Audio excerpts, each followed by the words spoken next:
ఈ రహస్యం అంతా పరమ రహస్యం ఇది మనకు కృష్ణుడు అర్జునుడికి బోధిస్తుంది. పరమ రహస్యమైన పరమార్థాన్ని బాబా గారు మనకు వేల మందికి ఇచ్చింది. అది తీసుకున్న వారికి తెలుసు, ఇచ్చిన వారికి తెలుసు. బాబా గారి దర్శనం ద్వారా, ఒక యోగి దర్శనం ద్వారా, దృష్టి ద్వారా, శబ్దాల ద్వారా, అభయస్థం ద్వారా ఈ జ్ఞానజ్యోతి వెలిగించబడుతుంది. హృదయ శక్తి జాగృతమై అప్పుడు మనం ధ్యాన నిష్టలోకి ధ్యానంలో కూర్చోగలుగుతాం.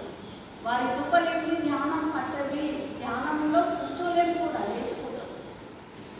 ఎప్పుడైతే మనం ధ్యానంలో కూర్చుంటున్నామో వారి కృప మనపై ప్రసరించినట్టే. ఇక్కడ కూర్చున్నామంటే వారి కృప మనపై ఉంది. కృప ఉంటేనే మనం ఇక్కడ కూర్చోగలిగినాము. అలా అనుకోవాలి, కృప లేదని ఎప్పుడు అనుకోవాలి, ఉంది కానీ మనకు కనిపించదు. మనం ఆటోమేటిక్గా వచ్చి కూర్చుంటున్నాం. ఎలా వస్తున్నాం మరి?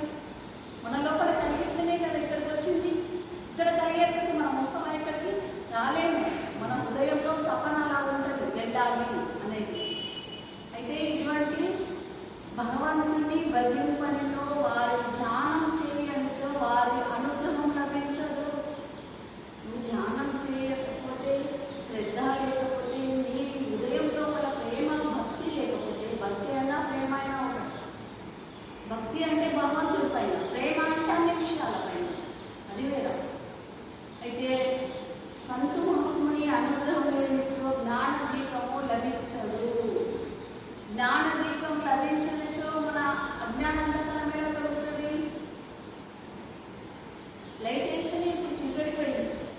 అలాగే మన లోపల అజ్ఞానం అనే అంధకారం ఉంది. మూఢనమ్మకాలు అన్నీ వెలుగని దీపం మన లోపల ఉంది. ఆ దీపం వెలిగిస్తేనే మనకు దుఃఖమంతమవుతుంది. అంటే జన్మాంతరం నుండి ఈ మలిన సంస్కారాల ద్వారా దుఃఖం ఉంటుంది.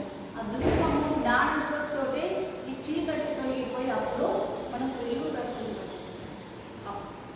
అందుకని దుఃఖ నివారణ కొరకు ప్రతి జీవి నిర్మల హృదయంతో, అచంచలమైన భక్తితో మొదట భగవంతుడిని ధ్యానం చేయాలి. దేనికోసమో కాదు, ప్రాపంచికం కోసం కాదు, సుఖాల కోసమో కాదు, కానీ మన లోపల ఈ దుఃఖం దూరం కావాలి. ఆ జ్యోతి వెలిగించుకోవాలి. ఆత్మజ్యోతి. ఆత్మ అంటే దేవుడు. దేవుణ్ణి దర్శించాలంటే జ్యోతి రూపంలో దర్శనం అవుతాడు. ఆ జ్యోతిని మనం ఇక్కడ బొట్టు పెట్టే స్థానంలో తిరుపతిలో ఈ త్రివేణి సంగమంలో మనము ఆ దర్శించడానికి మనకు సంతు మహాత్ములు కావాలి.